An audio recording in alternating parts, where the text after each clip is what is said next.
Yo, what's going on, everyone? This is Austin from Calling Our Shot. We are back for some player props and spreads in the NBA for Game 5 of the Western Conference Finals. The Clippers, they found themselves down 3-1, pushed to the brink of elimination back in Phoenix. Do you guys think the Clippers can force a Game 6 or think the Suns wrap it up and clinch a spot in the NBA Finals? Subscribe to this channel if you haven't already. We are only 40 subscribers away from 7,000.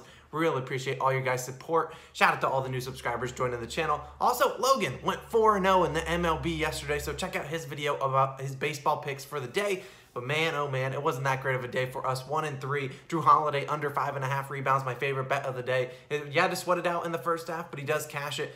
But he doesn't cash his 27.5 points plus assists over. Should have just went with his assists. He could not buy a bucket yesterday. Couldn't blame him. Chris Middleton was hogging up all the shots, and I don't blame him for doing that. John Collins over 24.5 points plus rebounds.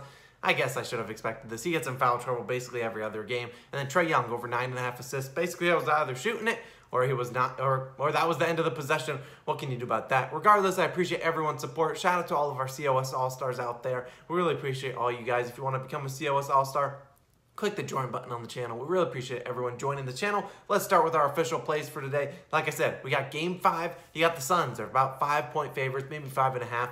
The line's going up and down. Over-under, I believe, is at like 214, 215, which seems really high compared to what they just scored, 164 points combined. But man, oh man, where are we going? First play of the day. We're starting with Devin Booker. We're taking his under 5.5 rebounds, minus 125. Devin Booker, he came out blazing in Game 1. I mean, you saw him drop 40-point triple-double, and among that triple-double, he had 13 rebounds. Well, since then, in Game 2, that's when Pat Beverly punched him, or whatever did to his nose. He did not punch him, but he only had 4 rebounds in Game 2, and then you went to Game 3. He came around, got 5 rebounds, so missed on the hook of this bet. Game 4, he saw his lowest total yet, just 2 rebounds, and that game was a pillow fight. There were so many rebounds out there. I mean, Ayton had 22 rebounds alone. Their two teams combined for 110 rebounds, together shooting 36% and 32%. So yes, Booker has not hit this line in 3 straight games. But going back over his last 9 games versus the Clippers, he's only hit this line twice. Once was in Game 1. The other time he hit 6 rebounds, sometime in the regular season. But Booker obviously masked up. And you have to, if you ever played basketball, you know rebounds can be tough to get, regardless of if you're 6'8" or 6'4" or 6 foot or 5'8". Regardless, they're tough to get, especially in a physical series like this one. And the Clippers on the brink of elimination, they're going to be hustling. Even Pat Bev, he's going to be going after those rebounds.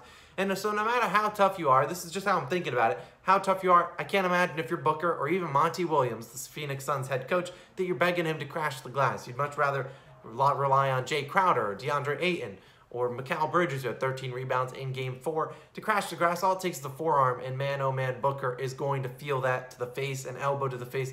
Yeah, he's going to be on the ground for a while. So I'm locking this under in. I don't think they're going to be asking him to crash the glass. I think they'll be asking him to leak out, go get some easy buckets, get him in transition, kind of getting some, get him be able. He's been shooting terribly the past couple games, so I'm locking that one in. Devin Booker under 5.5 rebounds. Moving on to my next play of the day, Chris Paul over 17.5 points, minus 115. For my baseball fans out there, we're sitting at 2 strikes with CP. He burned us in Game 2, or Game 3 with just 15 points on 5 of 19 shooting, strike 1. And then in Game 4, we thought, he's going to bounce back. Nope, 18 points on 6 of 22 shooting. When he did actually hit this over 17.5, but we had his points and assists that day. So what can you do about that? Now, if he burns this again today, it will be strike 3, but I just can't imagine a world in which CP3 shoots as bad as he has. I mean, there's got to be some positive regression at some point, right? I mean, he's shooting basically 25% these last 2 games, just a combined 11 for 41. Like, that is terrible. I could shoot better than 11 for 41. Probably not, but I can live with this L if he's going to be shooting as many times as he has. 19 shots, 22 shots for a guy that's arguably one of the most efficient. He's been very efficient his whole career. Shoots about 50% from the field. A lot of mid-ranges. In Game 4, you saw so many shots go in and out. And I think they'll go in today. I think they'll knock them down at home. Plus, there's a shot at the NBA Finals on the line. They're going to come out guns blazing, and I think CP3 is going to do it again. I hope he doesn't do it again. I hope he hits this over for us, and I'm locking that one in. Chris Paul over 17.5 points, minus 115. We're locking that baby in. My last player prop of the day, we'll talk about 2 more player props that I did consider, and then my spread pick, which I'll make as an official play. Deandre Ayton over 29.5 PRAs, minus 111. Ayton, straight mismatch this whole series, and this is, I've had a love-hate relationship with Ayton, and it has no no challenge against his skill level. I know he is so talented. That is why I get so angry at him when I pick his over and he doesn't show up. But he's been showing up every game this series, and he's been absolutely they can't guard him. They've had Zubac, and sure, you can put Zubac out there. Zubac has played pretty well, so don't blame me if you want to take a Zubac prop. But I found it really cool to see Ayton talking about the impact that CP3 has had on his career, unrelated to this player prop, but that was really cool to see that kind of Chris Paul has motivated him, kind of tried to make him achieve his true potential, and he's showing that on the big stage and the bright lights, and he's coming off a 19-point, 22 rebound, 3 assist game for 44 PRAs. In the series alone, he's hit this over in 3 of 4 games. And he's been averaging 20.3 points per game, 13.5 rebounds per game, and 1.5 assists per game, easily cashing this over 29.5 PRAs. So like I said, he's been sensational, and he saw a career high, I think it was a career high, 41 minutes in Game 4. He's averaging 37 minutes per game on the series.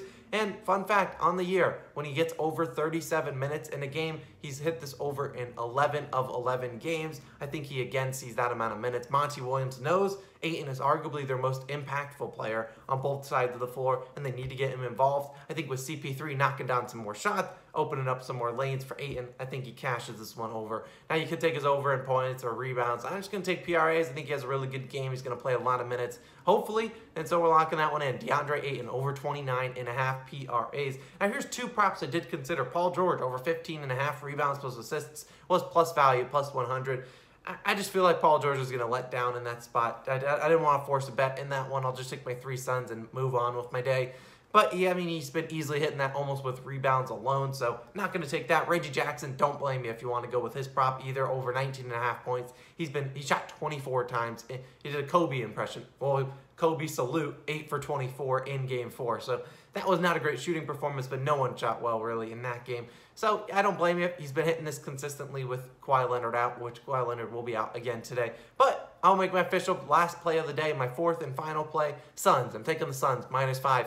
And here's why. You know, you're obviously at home, but now I know there's a lot of Clippers stands in the chat, in the comments below. But here's my analysis. Ever since Game 1, the Suns won by 6 points. The rest of the games have all been pretty close, and the Clippers have either won the game or covered this. They obviously lost by 4 points in Game 4. They've either won or covered the last 3 games. So then why did they come out with the Suns -5, -5.5? They're begging you to take Clippers money. They're like, this team's brink of elimination. Take them, and you know you want to. And I think they'll get a lot of people to take them, and I think that's where they're going to be wrong.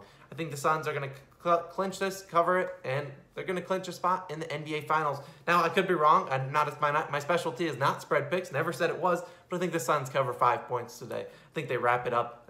The Clippers seem to be running out of juice. Maybe I'll be wrong, but I'm taking the Suns -5, home crowd. CP3 and Booker might actually make some shots today, and that will be all she wrote. So we're locking that in as my 4th and final play. A recap. Devin Booker, under 5.5 rebounds. CP3, Chris Paul, over 17.5 points. Deandre Ayton, over 29.5 PRAs, points, rebounds, plus assists. Final play, Suns, -5. Those are my 4 videos. Let's go 4 picks. Let's go for a 4-0 sweep. Check out Logan's video linked right here. He had a 4-0 sweep yesterday, so we're trying to copy him. He's been on a roll in the MLB. Let's start the week right. Let's go make some money today. This has been Austin. I'll catch you guys again tomorrow. Peace.